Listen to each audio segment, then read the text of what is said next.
beekumsaaf jiruudhaan nama taate. Addunyaa tana gubbaatti nama taatee mul'atuudhaaf ulaagaawwan lama guutuu qabda. Inni jalqabaa al-ilm, beekumsa yookaan barumsa. Barumsi ka fedhillee haa ta'u irra caalaan ka shari'aa islaamaa ta'us ati barumsa barbaaduu irraa of duuba deebi'uu hin qabdu.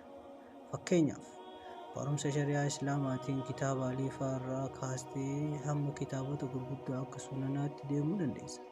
Akkasuma kan idileetis kutaa tokkorraa kaastee hamma piroofeesarummaatti deemuu dandeessa.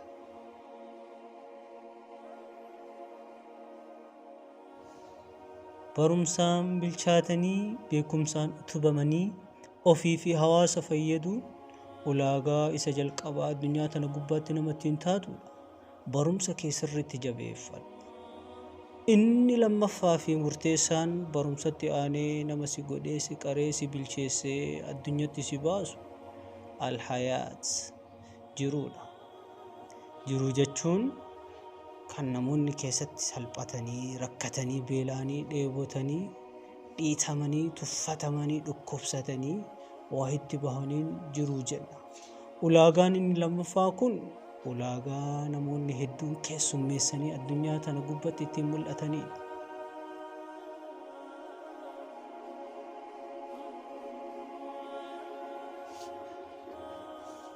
Qabxii kana jalatti fakkeenya ajaa'ibaa wahii isiniif kaahuu barbaada.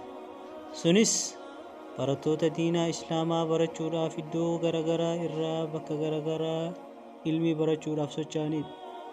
Dhugaa isiniin jedha. Barattoota diinaa islaamaa barachuudhaaf biyya isaaniitii bahan caalatti fakkeenya gaarii ilma namaatiif namni hin ta'a jedhee yaadu hin jiru. Sababni isaas isaantu ulaagaawwan jiruu gurguddoo lameen keessummeessanii bira dabran waan ta'eef.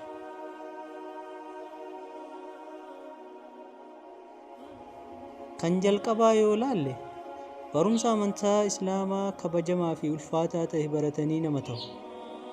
Gama birootiin immoo yeroo baratan sanitti beelahaa, dhukkubsataa, rakkataa, tuffatamaa, salphataa, roorrifamaa osoo hin beekin namummaa fi eenyummaa isaanii rakkoo fi cinqaa jiruutiin jijjiirame.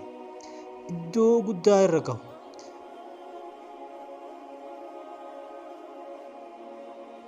Iddoo kanatti ani wanti barattoota diinaa islaamaa baratanii dhaamuu barbaadu, wanni murteessaan isin beekuu qabdan jiruu akkasii dabarsuun xiqqeenya akka hin taane fi seera jiruu namoota iddoo guddaa gahuuf deemanii ta'uu akka hubattan isin beeksisa. As biratti jecha hayyoonni yeroo hedduu jedhan takkaatu jira. Kiisiin kee qullaa tahuun, akkasuma garaan kee qullaa tahuun, akkasuma qalbiin kee cabuun jiruu tee keessatti barnoota ajaa'ibaa si barsiisu.